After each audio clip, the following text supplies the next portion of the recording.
antaranya nikmat iman, nikmat Islam, serta nikmat sehat walafiat.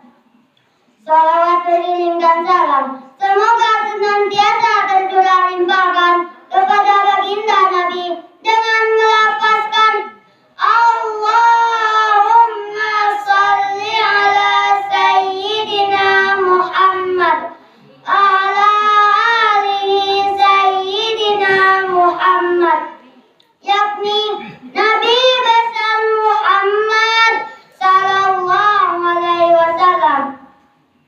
Hadirin rahimakumullah, masa muda adalah masa yang penuh dengan harapan, penuh dengan cita-cita, dan penuh dengan semangat. Keindahan masa muda dihiasi dengan bentuk fisik yang masih kuat, berjalan masih cepat, pendengaran masih akurat, pikiran masih cermat, kulit wajah indah mengkilat. Walaupun banyak jerawat, tetapi tidak gawat, karena masih banyak obat di toko-toko terdekat. Oleh karena itu, dari dahulu kala hingga saat ini dan sampai yang akan datang, pemuda merupakan tulang punggung suatu bangsa, estafet perjuangan bagi bangsanya. Oleh karena itu, pada pagi hari ini, izinkan kami menyampaikan syarah pemuda dan pembangunan masa depan bangsa.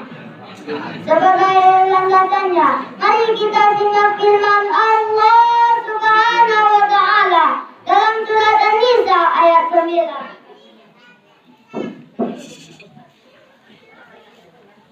A'udzu billahi minasy syaithanir rajim.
Aku berlindung kepada Allah dari godaan setan yang terkutuk dengan menyebut nama Allah yang Maha Pengasih lagi Maha Penyayang.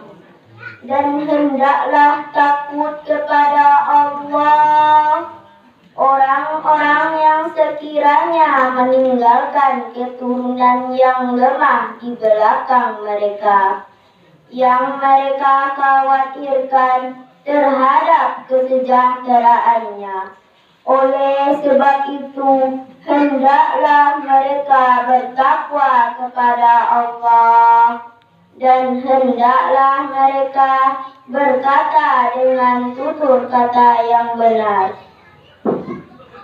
Hadirin rahimakumullah, Profesor Dr. B.J. Habibie pernah mengatakan, setidaknya ada 5 kelemahan yang harus kita hindari, yakni lemah harta,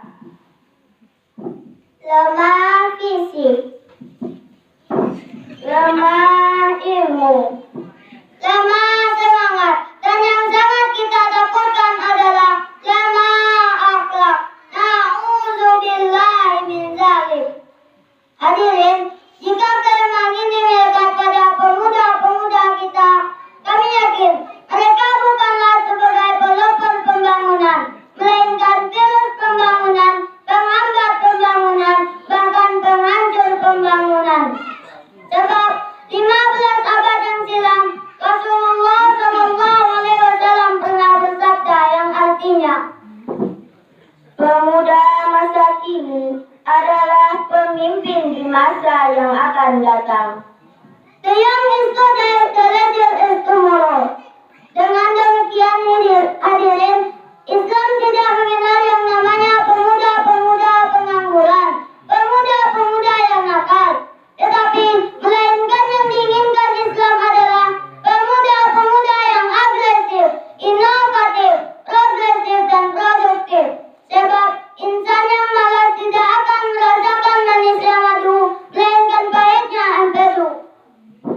Tiada kebahagiaan tanpa lembah derita. Tiada perjuangan tanpa pengorbanan. Pemuda harapan bangsa, pemudi sunting negara. Sebagai contoh, mari kita renungkan firman Allah Subhanahu wa Ta'ala dalam surat Al-Kahfi ayat 13. Nahnu naqussu 'alaika naba'ahum bil haqq.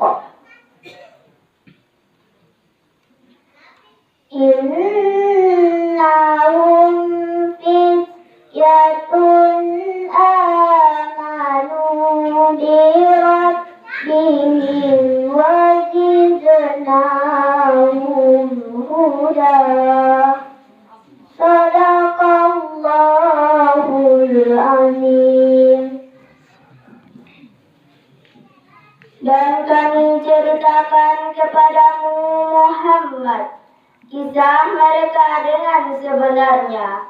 Sesungguhnya mereka itu adalah pemuda-pemuda yang beriman kepada Allah, dan kami tambahkan bagi mereka petunjuk.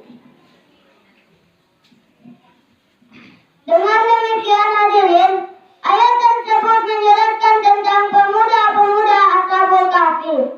Ashabul Kahfi merupakan personifikasi pemuda-pemuda yang beriman dan teguh pendirian. Pemuda-pemuda yang gagah, yang pandai mempertahankan akidah. Pemuda-pemuda yang idaman, yang pandai membela keyakinan.